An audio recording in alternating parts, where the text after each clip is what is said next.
Yun. So, yun yung suporta na naramdaman ko sa kanya. At ngayon, eto nakikita na naman niya to at malalaman niya. So, super proud po siya para sa akin. Okay. Last na lang, pasensya na medyo, walang connect lang ko sa movie.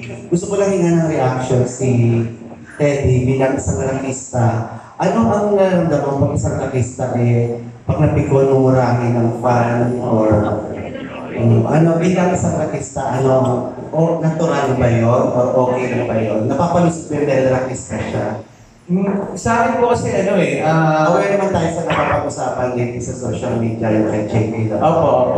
Siguro, meron din siyang, as a rakista, may social responsibility ka rin sa mga nakikinig sa'yo. Especially. Pero sa character kasi, lalabas at lalabas yung character mo talaga sa gig. Kumbaga kung sino ka talaga sa gig. So, kung hindi ko sure kung it's ano tawag doon? It's an act to be a rakista. Kasi pwede akong kumanta dito ng yung parang lasing ng mga rockstar na kung kumanta parang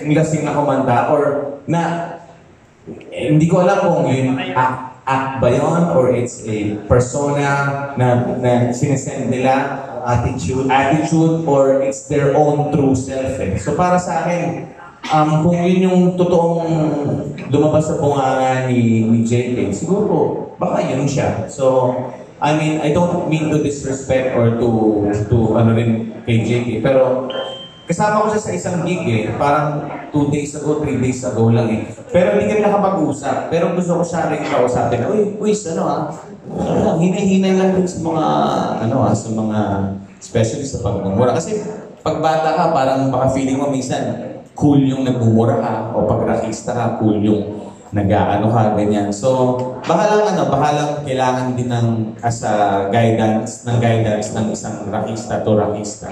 So, kung siguro may time kami mag-usap, baka pwede ko siyang i-encourage lang na, uy, stay na lang sa pag may gano'n, tawanan mo lang, or, uy, thank you or may ibang paraan to do that naman din siguro para hindi disrespectful also. Kasi baka pwedeng rin sa kanya na rin yung sinabihan niya. So, yun lang din po. Parang siguro, hindi mo sure kung nagjo-joke lang din siya. Uy, hello, I love you, daddy. So, di ba?